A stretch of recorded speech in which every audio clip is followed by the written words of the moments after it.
राधे राधे मित्रों, मैं स्वागत करती हूँ आपका मेरे चैनल सनातनी पहल में। आज हम बात करेंगे बृहस्पतिवार व्रत की। तो इस दिन भगवान विष्णु की पूजा की जाती है और यह व्रत सुख और वैभव के लिए किया जाता है। अब जानते हैं पूजा विधि विधान। इस व्रत में दिन में एक ही समय भोजन करें, पीले वस्त्र धारण करें और भोजन भी चने की दाल का होना चाहिए। इस व्रत में नमक नहीं खाना चाहिए। इस दिन कहा जाता है कि पुरुषों को बाल या दाढ़ी नहीं बनवानी चाहिए। पीले फूल, चने की दाल, पीले कपड़े तथा पीले चंदन से पूजा करनी चाहिए और पूजन के पश्चात कहानी जरूर सुननी चाहिए। इस व्रत को करने से बृहस्पति जी अति प्रसन्न होते हैं। धन, अन्न और विद्या व रूपवान पत्नी को लाभ मिलता है। स्त्रियों के लिए यह व्रत अति आवश्यक माना जाता है। इस व्रत में केले का पूजन होता है। अब जानते हैं इस व्रत की कथा। किसी गांव में एक साहूकार रहता था जिसके घर में अन्न, वस्त्र और धन किसी प्रकार की कोई कमी नहीं थी, परंतु उसकी स्त्री बहुत ही लालची थी। किसी भिक्षार्थी को कुछ भी नहीं देती थी। सारे दिन घर के कामकाज में लगी रहती थी। एक समय साधु महात्मा बृहस्पतिवार के दिन उसके घर पर आए और भिक्षा की याचना की। स्त्री उस समय घर के आंगन को लीप रही थी। इस कारण साधु महाराज से कहने लगी कि महाराज, इस समय तो मैं घर लीप रही हूँ, आपको कुछ नहीं दे सकती, फिर किसी अवकाश के समय आना। साधु महात्मा खाली हाथ चले गए। कुछ दिन के पश्चात वही साधु महाराज आए। उसी तरह भिक्षा मांगी। साहूकारनी उस समय अपने लड़के को खाना खिला रही थी। कहने लगी, महाराज मैं क्या करूं, अवकाश नहीं है, इसीलिए आपको भिक्षा नहीं दे सकती। तीसरी बार महात्मा आए तो उसने उन्हें उसी तरह टालना चाहा, परंतु महात्मा जी कहने लगे, यदि तुमको बिल्कुल ही अवकाश हो जाए तो तुम मुझको भिक्षा दोगी।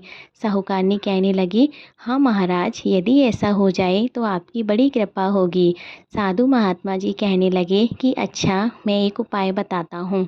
तुम बृहस्पतिवार के दिन चढ़ने पर उठना, सारे घर में झाड़ू लगाकर कूड़ा एक कोने में जमा करके रख देना और घर में चौका इत्यादि मत करना।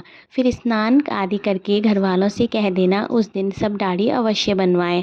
रसोई बनाकर चूल्हे के पीछे रखा करो, सामने कभी ना रखो। सायंकाल को अंधेरा होने के बाद दीपक जलाया करो तथा बृहस्पतिवार को पीले वस्त्र धारण मत किया करो, ना ही पीले रंग की चीज़ों का भोजन करो।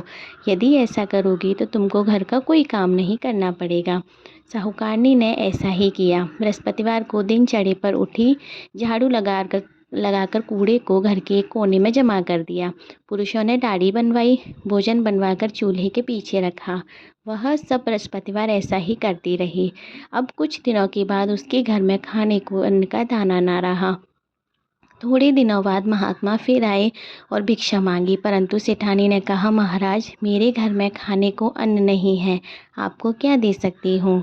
तब महात्मा ने कहा, जब तुम्हारे घर में सब कुछ था तब भी तुम कुछ नहीं देती थी, अब पूरा पूरा अवकाश है तब भी कुछ नहीं दे रही हो, तुम क्या चाहती हो वह कहो। तब सेठानी ने हाथ जोड़कर प्रार्थना की कि अब कोई ऐसा उपाय बताओ मेरे पहले जैसा धन धान्य हो जाए।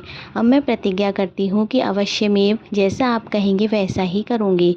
तब महात्मा जी ने कहा, बृहस्पतिवार को प्रातःकाल उठकर स्नान आदि से निवृत्त होकर घर को गौ के गोबर से लीपो और पुरुषों से कहो कि वो हजामत ना बनवाएं। भूखों को अन्न जल देती रहा करो। ठीक सायंकाल दीपक जलाओ। यदि ऐसा करोगी तो तुम्हारी सब मनोकामनाएं भगवान विष्णु जरूर पूरी करेंगे। सेठानी ने ऐसा ही किया। उसके घर में धन धान्य वैसा ही हो गया जैसा पहले था। इस प्रकार भगवान विष्णु की कृपा से अनेक प्रकार के सुख भोग कर वह दीर्घकाल तक जीवित रही। तो यह मित्रों, यह थी हमारी बृहस्पतिवार की व्रत कथा। अगर आपको मेरा चैनल अच्छा लगता है तो मेरी वीडियोस को लाइक करो और ज़्यादा से ज़्यादा शेयर करो और प्लीज़ चैनल को सब्सक्राइब करो।